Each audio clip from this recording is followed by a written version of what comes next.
사도행전 28장 30절로 31절 찾았으면 우리 같이 보도록 하겠습니다.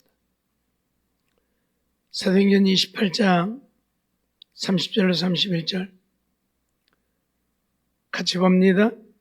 바울이 온 이틀을 자기 셋집에 유하며 자기에게 오는 사람을 다 영접하고 담대히 하나님 나라를 전파하며 주 예수 그리스도께 관한 것을 가르치되 그 많은 사람이 없었더라. 아멘. 오늘 저녁에도 사도들의 전도의 발자취에 대해서 살펴보면서 은혜를 나누고자 합니다. 오늘 본문 내용을 보면 이제 바울이 노마로 송대에 가서 노마에서 2년 동안 있으면서 복음을 전하게 되어진 사건을 말씀하고 있는데, 바울이 로마로 송대에 가면서 도중에 유라굴로 강궁인을 만나게 되어지죠. 그래서 배가 파선하여 멜리데 섬에 도착하게 되어지는데, 그곳에서 토인들이 특별한 동정을 베풀어 그들에게 불을 피워주지요. 물에 빠져서 물에서 나왔으니 이제 추워서 덜덜 떨고 있는 그들을 보고 불을 피워주게 됩니다. 불을 피우면서 바울이 나무단을 가져다가 불에 던져 넣게 되는데, 아마도 그 나무단에 뱀이 들어있었던 모양이죠. 그래서 뱀이 나와서 바울의 손을 물어 죽을 줄 알았는데 바울이 살아나는 모습을 보게 되어지지요. 사람들이 말하기를 저가 바다에서는 건지움을 받았으나 공의가 저를 살지 못하게 한다. 얼마나 큰 죄를 지었으면 바다에서는 건지움을 받았는데 뱀이 물어서 죽게 되어지는가 라고 했지만, 바울이 뱀을 털어버리니까 조금 있으면 붓고 죽을 줄 알았는데 아무 이상이 없는 것을 보게 되어지지요. 그래서 그 모습을 본 섬에서 제일 높은 사람 보블리오라고 하는 사람이 바울 일행을 사흘이나 친절히 대접을 하게 되어지지요.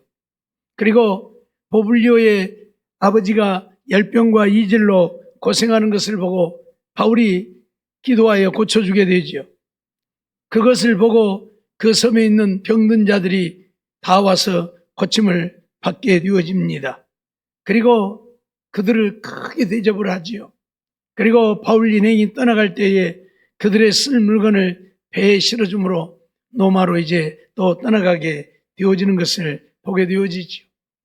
그리고 로마에 도착했을 때에 노마에 있는 믿음의 형제들이 바울의 일행을 영접합니다. 그리고 바울은 그곳에 가서 한 군사가 그를 지키도록 했고, 그리고 자유함을 주어서 많은 사람들이 와서 바울을 만나고 복음을 듣게 되는 그런 역사를 보게 되어지지요. 바울이 그곳에 가서 맨 먼저 한 일은 유대인들을 불러 모은 것입니다. 왜냐하면 유대인들을 송사하기 위해서 자기가 가이사에게 호소한 것이 아니라고 하는 사실을 그들에게 변명하기 위해서이지요. 수많은 유대인들이 모여드는 것을 보고 자기가 노마에 오게 되어진 사실을 말하지요. 총독이 나를 죄가 없다고 놓아주려고 했지만 유대인들이 그걸 거부해서 할 수 없어 가이사에게 소송을 하게 되어졌다. 그래서 내가 여기에 온 것이지 내가 유대인들을 소송하기 위해서 온 것이 아니라 그렇게 말을 하지요. 거기에 모였던 유대인들이 그 말을 믿는 자들도 있고 믿지 않는 자들도 있었음을 우리가 보게 되어집니다. 그리고 바울은 온전히 2년 동안 노마의 셋집에 있으면서 자기에게 오는 모든 사람들을 영접하고 그들에게 예수 그리스도에 대하여 가르치게 되어지지요. 비록 죄인의 몸으로 노마에 가게 되어졌지만 자유롭게 복음을 전하게 되어졌음을 보게 되어집니다. 그러다 결국 순교를 당하게 되어졌는데, 바울의 순교는 하나님의 뜻에 따라서 되어진 것이지요. 다른 말로 하면 바울은 죽일 만한 죄가 없었다는 사실입니다. 총독이 가이사에게 보내면서도 이렇다 할 죄목이 없어서 고민을 했던 것을 보게 되어지지요. 그러니 그런 바울을 죽인다고 하는 것은 말이 안 되는 이야기이지요. 그럼에도 불구하고 바울이 순교를 당하게 되어진 것은 하나님이 특별히 바울을 순교자 삼고자 했기 때문입니다. 그래서 순교를 당하게 되어졌던 것을 우리가 보게 되어지지요. 사도행전 23장 10절로 11절 말씀을 보면 큰 분쟁이 생기니 천부장이 바울이 저희에게 찢겨질까 하여 군사를 명하여 내려가 무리 가운데서 빼앗아 가지고 영문으로 들어가라 명하는 것을 보게 되지요. 그날 밤에 주께서 바울 곁에 서서 이르되 담대하라. 내가 예루살렘에서 나의 일을 증거한 것 같이 로마에서도 증거하여야 하리라 선언을 합니다. 하나님이 원하시는 것도 바울이 로마에 가서 복음을 전하는 것이었습니다. 그래서 천부장을 시켜서라도 바울이 유대인들에게 찢기지 않도록 그를 지키고 보호했음을 보게 되는 것이지요. 바울을 죽이고자 하는 수많은 무리들이 일어났고 그래서 분쟁이 일어나니까 내버려두면 바울이 그들에게 찢겨 죽을까 해서 천부장이 군사를 보내어서 바울을 영문 안으로 군대 안으로 데리고 가라 그렇게 명을 하죠. 군대 안에 가면 유대인들이 군대 안에 들어올 수 없기 때문에 바울을 어떻게 할 수 없겠죠. 그래서 그런 명을 내립니다. 그리고 그 밤에 하나님께서 바울에게 네가 예루살렘에서 복음을 전한 것처럼 로마에 가서도 복음을 전해야 할 것이라고 선언을 하게 되어지는 것을 보게 되어지지요.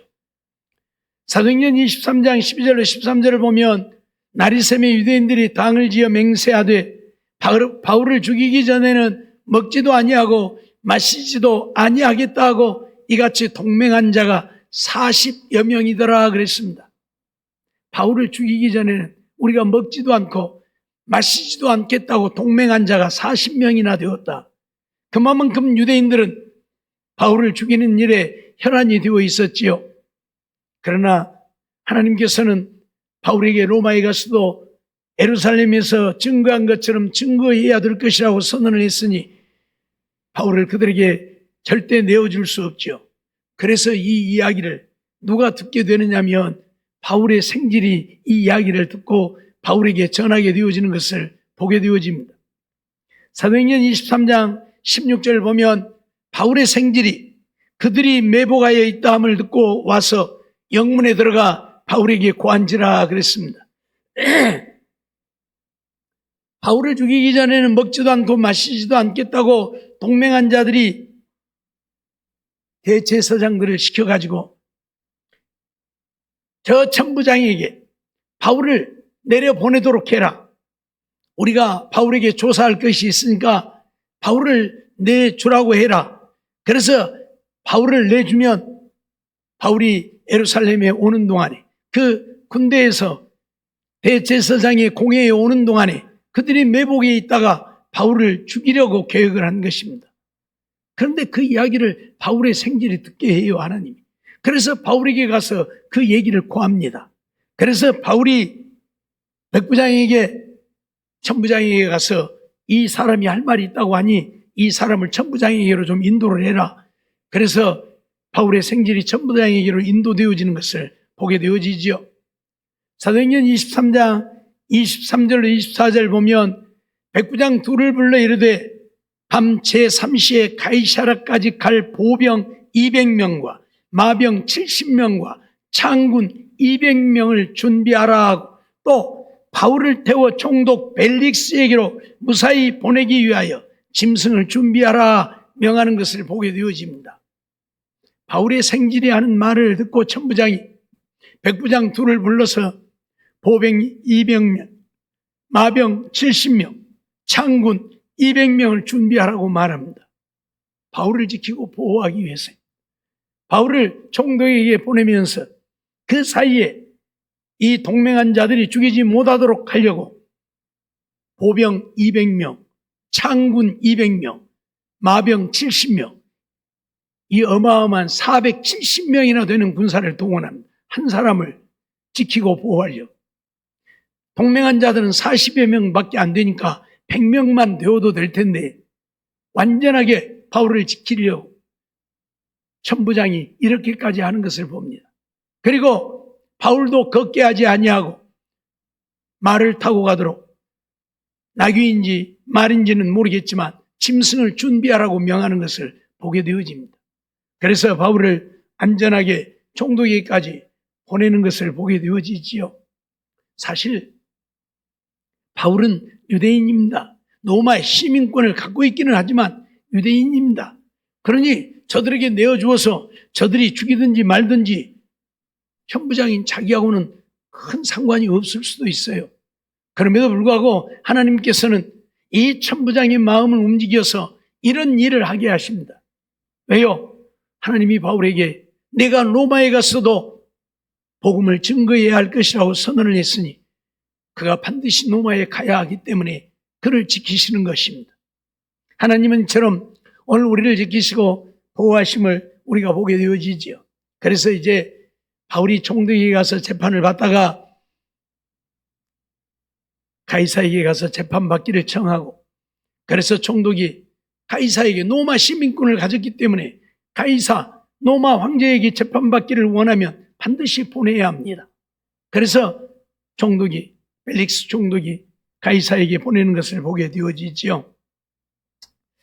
이제 우리가 로마에 가면 로마가 기독교 국가였지만 기독교 국가이기 이전에는 황제를 숭배하는 나라였고, 그래서 황제들이 자기들을 신으로 섬기게 하려고 신전들을 어마어마하게 지었지요. 그래서 로마에 가면 신전들이 어마어마하게 있지요. 이 신전은 판테온 신전이라고 하는데 보기만 해도 어마어마하죠. 이 기둥 하나가 얼마나 큰지 모르죠. 이런 건물들을 지어서 신을 섬기면서 자기들을 신격화했던 것을 보게 되어지죠. 이 겉에서 좀 멀리서 찍은 사진이고, 이건 뒤에서 찍은 사진이고, 이 건물이 어마어마하게 크죠. 이건 옆에서 찍은 사진인데 판테온 신전이라 그런 신전입니다. 그리고 여기는 이제 폴리 궁전이라고 합니다. 저 뒤에 건물이 폴리 궁전. 그리고 그 가운데 있는 이제 사람이 하나 있는데 이게 바로 바다의 신이라고 불려주는 넵투누스라고 하는 바다의 신, 바다를 지배하는 신이라는 이야기예요. 넵투누스라고 하는 이 신을 만들어 놓고 이런 신을 섬기죠. 그래서 그 앞에 보면 이제 이 트레비 분수라고 해서 분수가 있습니다. 잘 안 보이지만 물이 흘러내리는 거 보이죠? 분수에서. 트레비 분수라고 해서 여기가 굉장히 관광지로 유명한데 어마어마하게 사람들이 많이 와서 구경을 하는 곳인데, 이렇게 어디를 가도 신전을 만들어 놓고 신상을 만들어 놓고 신을 섬기는 그들의 모습이었음을 우리가 보게 되어지는 것이지요. 이것은 무엇이냐면 원죄 없이 태어난 성모 마리아 기념탑입니다. 어마어마하게 높게 세워진 탑인데 저 꼭대기가 바로 마리아예요. 원죄 없이 태어났다고 노만 캐톨릭은 말하지요. 그러니까 마리아도 원죄가 없이 태어난 죄가 없다 그 말이. 말이 안 되잖아요. 그런데 그들은 그래요. 그래서 이 마리아를 예수님보다 더 높이고 하나님같이 섬기는 거예요. 그들은. 저 꼭대기에 마리아 상이 세워져 있고 머리에 별 같은 거 보입니까? 후광이라고 해서 마리아가 신이니까 하나님과 같은 존재니까 빛이 난다 해갖고 별을 만들어서 이렇게 해놓고, 이제 오른쪽 손에는 꽃다발이 걸려 있는데 저것은 가끔 로마의 교황이 갖다 건답니다. 한 번씩. 자기가 섬기는 신이니까 그래야죠. 저 꼭대기 올라가서 그 밑에도 보면 중간에도 그 꽃다발 같은 것이 있는데 저 로마 교황이 거기 한 번씩 1년에 한 번이나 2번 올라가서 저런 꽃다발도 놓고 꽃다발도 걸어주고 그런다고 하는데, 참 이렇게 그들은 마리아를 섬기지요. 숭배하지요. 여기는 이제 트리니타 데이몬티 교회라고 하는 교회인데 사실 이 교회 가운데 보면 이 오벨리스크라고 하는 것인데 이 오벨리스크가 세워져 있죠, 가운데. 저것은 그들이 신을 섬기는 영상을 저렇게 만들어서 표하는 것인데, 그러니까 교회이기도 하지만 신을 섬기는 곳이기도 한.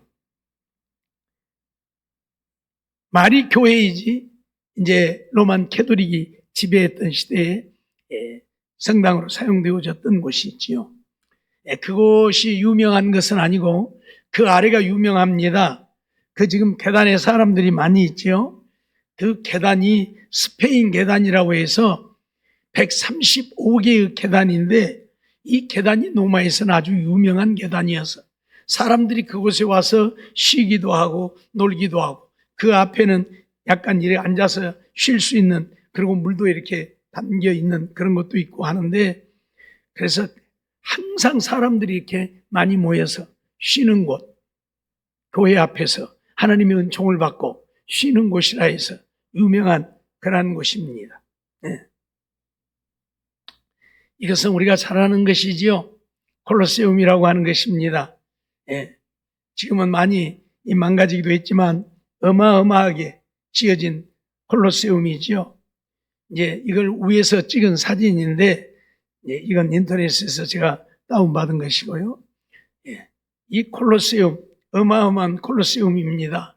이 안이 경기장이고 이 안에서 투도 하고, 그래서 사람들과 소하고 싸우기도 만들고, 이 안에서 이 사자와 사람들이 싸우기도 하고, 그리고 거기서 앉아서 구경하면서 좋아서, 사람 죽어가는 모습 보면서 좋아서 희덕거리고, 참 그러고 보면 로마 사람들이 참 악하지요. 예. 그런 것을 보면서 웃고 즐기니까 얼마나 악한 자들입니까? 이건 차 타고 가면서 찍었던 사진 일부고요. 이것은 가끔 본 사람들이 있죠. 그 영화에도 나왔던, 그래서 여기가 유명해진 곳인데, 이게 뭐냐면 이 입이 거짓말하는 사람은 거기다 손을 넣으면 손을 물어버린다고, 손을 잘라 먹어버린다고. 이제 이게 그냥 사람들이 웃기는 이야기로 해놓은 이야기인데, 그래서 사람들이 갖고 와서 그 속에다 손 넣고 장난도 하고, 저렇게 손 물어보고 안 놔준다고 앞에서 잡아당기고 장난하는 거예요. 실질적으로 손 넣어도 안 물어요.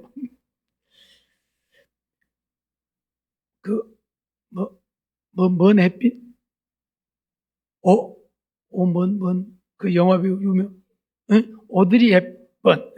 오드리 헵번이 그 로마의 휴일에 영화에서 여기에 손 넣고 했던 그게 나오는, 그래서 여기 아주 유명해진 장소인데 지나가면서 한번 찍어봤던 것입니다. 여기가 이제 안토니누스와 파우스티나 신전이라고 하는 곳입니다. 이 가운데 있는 이 건물이 신전인데, 이게 신전입니다. 이게. 이 장소 전체가 로마 제국의 최고의 정치 중심지입니다. 바울이 로마에 도착했을 때에 여기가 로마 제국의 최고의 정치, 종교, 경제의 중심지였던 곳이 바로 이곳입니다. 그래서 이 건물이 콜로세움이고, 콜로세움 바로 앞쪽에 있는 곳인데, 그래서 여기가 어마어마하게 유명한 곳이지요. 지금은 이제 다 허물어지고 이 신전의 건물 기둥들만 남아있고 지금 그러기는 한데, 여기가 어마어마하게 유명한 곳이고, 이제 안 보입니다만 이쪽이 그 경기장, 배너에 나오는 경기, 배너가 경기하는, 말 타고 경기하는 경기장이 바로 이 옆에가 있습니다. 이 옆에가. 근데 이쪽에서는 안 보여서 사진을 안 찍었는데, 거기는 또 안 들려서 지나가면서 차로만 보고 지나갔는데, 그게 유명한 이곳입니다. 안토니누스가 자기의 황후인 파우스티나를 위해서 여기에 신전을 지어준 곳입니다. 그래서 이곳을 안토니누스 파우스티나 신전이라 그렇게 일컫는 곳입니다. 이게 이제 좀 멀리서 크게 확대해서 찍은 사진이고요. 그 경기장은 경기장은 요 뒤쪽에가 있습니다. 이제 여기가 어디냐면 바울 사도가 마지막으로 로마에 가면서 걸어갔던 길입니다. 여기가 그래서 그걸 찍은 것이고요. 이 길이 바로 바울 사도가 마지막으로 걸어갔던 길이라고 해요. 그리고 이제 여기가 바로 이제 그 지금 이 돌을 보존하기 위해서 옆에다 이제 이렇게 쇠말뚝 박아가지고 그 안에는 못 들어가도록 자꾸 사람들이 밟고 다니면 이 돌이 다 닳아져 버리니까 옛날 처음에 길이 만들어진 그 길 그대로 있는 돌들입니다. 바울이 여기를 마지막으로 걸어가서 그 안에서 있다가 순교를 당한 곳이에요. 이 바로 여기 끝에가 이제 교회가 나오는데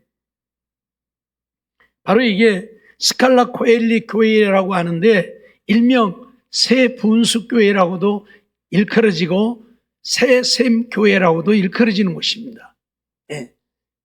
지금은 교회가 아니고 성당으로 사용되어지고 있지만 아무튼 이 세분수 교회라고 일컬어지는 이유가 뭐냐면 이 안에 가면 바울의 감옥이 있고 거기에 갇혀 있다가 거기서 순교를 당하게 되어지는데 바울의 목이 잘렸을 때에 그 머리가 3번 튀었다고 그래요. 이 가이드는 피가 3번 튀었다고 하는데 피가 아니고 머리가 3번 튀었다고 그래요. 그래서 3번 튀었다고 그래서 세분수 교회, 분수라고 표현한 것은 그 머리가 튄 곳에서 분수가 솟아올랐다고 그래요. 이건 뭐 전설이니까 정확한 건 모르겠고 그래서 세분수 교회, 새샘 교회, 샘이 솟아났다 해서 그래서 지어진 이름입니다. 이게 바로 이제 앞에서 찍은 사진인데 여기 보면 정면에가 이제 바울 사도의 죽었던 장소라고 이렇게 표기가 되어져 있는 곳이에요. 이게 바로 그 교회 안에 이제 내부이고 여기가 바로 바울이 갇혀 있었던 곳입니다. 보니까 굉장히 좁아요. 크지 않아요. 앞에는 지금 이렇게 쇠창살로 막아버렸고 여기는 들어갈 수 없도록 뒤에도 원래는 뒤에서 이렇게 들어올 수 있도록 문이 있었다고 하는데 뒤에도 다 막아버렸어요. 그래서 여기는 이제 구경만 할 수 있도록 이렇게 여기입니다. 사진 찍고 있는 이곳이 이제 거기인데 이 조그만 곳에 갇혀 있었다가 이제 순교를 당했다라고 지금 이야기를 하고 있는 것이지요. 이게 바로 바울 사도가 순교를 당했던 단두대입니다. 이게 단두대예요. 여기다 이제 목을 걸쳐놓고 망치로 내리쳐서 이제 목을 잘랐던 그런 단두대이죠. 이것이 지금 그대로 보존이 되어 있어요. 그 교회 안에 가면. 그리고 이제 바울 사도가 순교했던 그 장면을 그대로 이제 조각해서 만들어 놓은 것입니다. 이 밑에 거 이게 단두대고 거기다 목을 걸쳐 놓고 있으니까 위에서 망치로 내리쳐서 목을 잘라 죽인 그런 곳입니다. 이게 이제 그림으로 그려놓은 것인데 이게 이제 크게 그려진 그림이고 그 밑에 부분만 제가 크게 찍었는데 이렇게 목이 잘려서 여기 한 번, 2번, 3번 이렇게 머리가 튀었다고 하는 곳이에요. 그래서 여기서 튄 곳마다 분수가 솟아올랐다 해서 새분수 교회라 그렇게 표현을 합니다. 바울 사도는 이렇게 순교를 당했습니다. 여기에서 목이 잘려서 이렇게 쓰러지고 그 잘린 목이 이렇게 튀었다 해서 그림을 그려놓은 것이지요. 바울 사도는 그렇게 복음을 위해서 로마에 가서 2년 동안 복음을 전하다가 마지막에 순교를 당하게 되어진 것이고 이곳이 또 베드로가 순교했던 곳이라고 해요. 베드로도 거기에 갇혀서 죽음을 당했던 곳이라 이건 그림인데 이제 베드로가 거꾸로 매달리는 장면입니다. 그걸 그림으로 이렇게 그려놓은 것이고요. 이것은 베드로가 거꾸로 매달린 장면을 조각해 놓은 조각입니다. 이게 이제 십자가고요. 보이죠? 십자가가? 십자가 거꾸로 되어 있잖아요.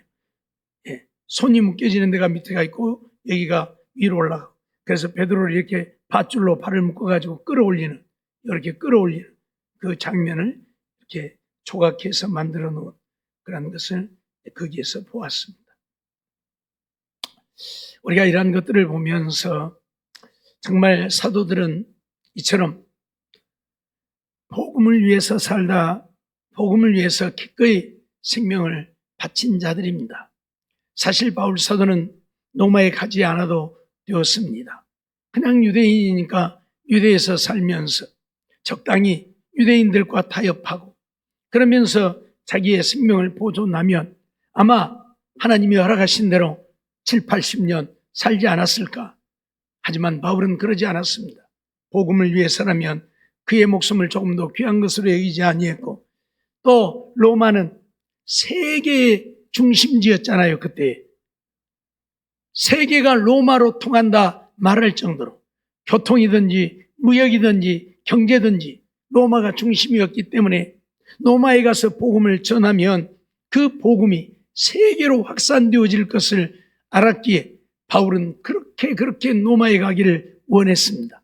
그렇다고 해서 자기 마음대로 갈 수 있는 것도 아니었고 마지막에 하나님께서 그를 로마에 가도록 허락해서 죄인의 몸으로 로마에 가지만 로마에서 주님이 원하는 뜻을 이루기까지 하나님은 바울을 지키시고 보호하십니다.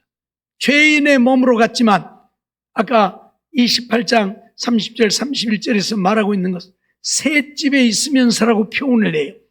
감옥이 아니라 그때는 새 집에 있으면서 그러니까 뭐예요? 자유의 몸으로 이제 우리나라 사람들이 귀양 가면 그 범위만 안 벗어나면 자유가 있잖아요. 그렇듯이 새 집 안에서는 마음껏 누구를 만나든지 누구를 부르든지 누가 오든지 금하지 않고 복음을 전할 수 있게 했습니다. 그게 바로 하나님의 역사고 은혜이죠. 그래서 2년 동안 끊임없이 복음을 전했고 이제 자기의 사명을 다하니 하나님께서 순교하게 하신 것이죠. 바울이 죄가 없었다고 말을 했습니다. 그럼에도 불구하고 로마인들이 그를 죽일 수밖에 없었던 것은 어찌 되었든 간에 그는 죄인으로 로마에 왔습니다. 그러면 그 죄에 대한 벌을 내려야지요. 그런데 바울은 로마의 시민권을 갖고 있다고 했습니다. 그러니까 십자가의 영은 처하지 않은 것입니다. 로마인들은 로마에게는 절대 십자가의 영을 허락하지 않습니다. 가장 극악무도한 형벌이니까. 왜? 십자가에 매달아 놓으면 예수님이야 하나님이 부르셨기에 몇 시간 만에 돌아가셨지만은 어떤 사람은 하루, 어떤 사람은 이틀까지도 매달려 있다고 그래요. 그러면서 손과 발에서 흐르는 피 때문에 죽게 되는데 그 고통이 어떠하겠습니까? 지금 죽어가는 죽음을 맛보면서 하루 이틀 매달려 있다고 하는 것 상상만 해도 참혹한 일이죠. 그래서 로마인들이 십자가 영을 만들었지만 로마인들에게는 십자가 영을 허락하지 않습니다. 그래서 바울은 단두대에다가 놓고 처형을 한 것이 반대로 베드로는 로마인이 아니니까 십자가 영을 처한 거예요. 그러나 베드로가 예수님이 십자가를 바로 지고 죽으셨는데 주님을 부인한 내가 어떻게 주님처럼 십자가를 바로 지고 죽을 수 있겠는가? 나를 거꾸로 매달라. 그래서 십자가를 거꾸로 지고 죽게 되어지는 그러한 모습을 보게 되어지는 것이지요. 거꾸로 매달려 죽는 것은 더 말할 수 없는 고통이지요. 왜냐하면 거꾸로 매달려 있으면 피가 아래로 쏟아지기 때문에 그 고통이 말로 할 수 없는 것입니다. 그럼에도 불구하고 베드로는 그걸 선택했고 그렇게 죽음을 맞이하게 되어진 것이지요. 사도들은 주님을 위해서라면 어떤 고난과 고통과 괴로움을 당할지라도 그걸 마다하지 않았습니다. 그리고 기꺼이 감당했습니다. 이러한 사실들을 기억하고 오늘 우리는 사도는 아니지만 주님께서 우리에게도 복음 전할 사명을 맡기셨기에 복음 전하는 일에 열심을 다하고 우리의 힘을 다해서 한 영혼이라도 구원하고 주님께 잘했다 칭찬받고 큰 상을 얻고 멸류관 쓸 수 있는 우리 모두가 되어지기를 원합니다. 토요일이면 우리 전도하고 있는데 기껏 전도하는 사람들만 와서 해요. 나머지는 아예 관심도 없고 그러면 안 되잖아요. 주님의 명령이에요. 온 천하에 다니며 만민에게 복음을 전하라고 주님이 선언하셨어요. 너희는 유대와 예루살렘과 유대와 사마리아와 땅끝까지 이르러 내 증인이 되라고 선언하셨어요. 그러기에 전도하는 일에도 좀 관심을 갖고 전도하는 일에 힘써서 하나님을 기쁘시게 하는 우리 모두의 삶이 되어 주님께 잘했다 칭찬받는 우리 모두가 되어지기를 주의 이름으로 축원합니다. 기도하겠습니다. 사랑의 하나님, 감사합니다. 이 밤에도 저희들을 부르시고 인도해 주시고 또 하나님 앞에 나와 예배드리며 또 사도들이 복음을 전한 발자취를 살펴보면서 오늘 우리도 복음을 위해서 살고자 하는 마음을 다짐할 수 있게 하심을 감사합니다. 정말 저들은 주의 복음을 전한 일에 기꺼이 생명을 바쳤는데 오늘 우리도 기꺼이 생명을 바쳐 주의 복음을 전하는 우리들이 되게 하여 주옵시고 로마의 핍박 속에서 네로의 핍박 속에서 베드로가 순교를 당했지만 오늘 우리는 순교는 당하지 않는다 할지라도 복음을 위해서 어떤 고난을 받을지라도 오히려 기뻐하고 감사하면서 주의 복음 위하여 살 수 있는 우리가 되어 주님께 잘했다 칭찬받고 주의 주신 은혜를 누리고 주님 앞에 갈 수 있는 우리 모두가 되게 주시옵소서. 믿사오고 예수님의 이름으로 감사하며 기도하옵나이다. 아멘.